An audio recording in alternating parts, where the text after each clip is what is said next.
نبی صلی اللہ علیہ وآلہ وسلم، لوگ تم سے پہاڑوں کے بارے میں دریافت کرتے ہیں، کہہ دو کہ میرا رب ان کو راکھ بنا کر بکھیر دے گا، پھر زمین کو ہموار میدان کر چھوڑے گا جس میں تم کوئی نشیب و فراز نہ دیکھو گے۔ اس روز لوگ پکارنے والے کے پیچھے چلیں گے اور اس کی پیروی سے انحراف نہ کر سکیں گے، اور رحمان کے سامنے آوازیں پست ہو جائیں گی تو تم ایک ہلکی آواز کے سوا کوئی آواز نہ سنو گے۔ اس روز کسی کی سفارش کچھ فائدہ نہ دے گی مگر اس شخص کی جسے رحمان اجازت دے اور اس کی بات کو پسند فرمائے۔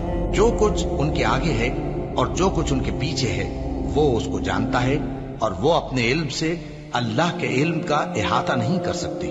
اور اس زندہ و قائم کے روبرو منہ لٹک جائیں گے، اور جس نے ظلم کا بوجھ اٹھایا وہ نامراد رہا، اور جو نیک کام کرے گا اور مومن بھی ہوگا تو اس کو نہ ظلم کا خوف ہوگا اور نہ نقصان کا۔ اور ہم نے اس کو اسی طرح کا قرآن عربی نازل کیا ہے، اور اس میں طرح طرح کے ڈراوے بیان کر دیے ہیں تاکہ لوگ پرہیزگار بنیں یا اللہ ان کے لیے نصیحت پیدا کر دے۔ تو اللہ جو سچا بادشاہ ہے، عالی قدر ہے، اور قرآن کی وحی جو تمہاری طرف بھیجی جاتی ہے اس کے پورا ہونے سے پہلے قرآن کے پڑھنے میں جلدی نہ کیا کرو، اور دعا کرو کہ میرے پروردگار مجھے اور زیادہ علم دے۔ اور ہم نے پہلے آدم سے عہد لیا تھا مگر وہ اسے بھول گئے، اور ہم نے ان میں ارادے کی پختگی نہ پائی۔ اور جب ہم نے فرشتوں سے کہا کہ آدم کے آگے سجدہ کرو تو سب سجدے میں گر پڑے مگر ابلیس نے انکار کیا۔ اس پر ہم نے فرمایا کہ آدم، یہ تمہارا اور تمہاری بیوی کا دشمن ہے، تو یہ کہیں تم دونوں کو بہشت سے نہ نکلوا دے، پھر تم تکلیف میں پڑ جاؤ۔ جہاں تم کو یہ آسائش ہے کہ نہ بھوکے رہو نہ ننگے، اور یہ کہ نہ پیاسے رہو اور نہ دھوپ کھاؤ۔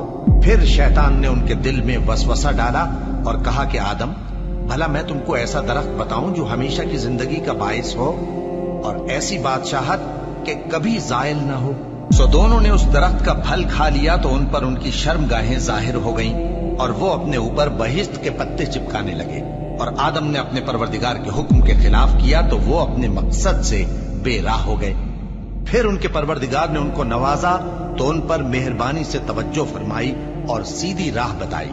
فرمایا کہ تم دونوں یہاں سے نیچے اتر جاؤ، تم میں بعض کے دشمن ہوں گے، پھر اگر میری طرف سے تمہارے پاس ہدایت آئے تو جو شخص میری ہدایت کی پیروی کرے گا وہ نہ گمراہ ہوگا اور نہ تکلیف میں پڑے گا، اور جو میری نصیحت سے منہ پھیرے گا اس کی زندگی تنگ ہو جائے گی، اور قیامت کو ہم اسے اندھا کر کے اٹھائیں گے۔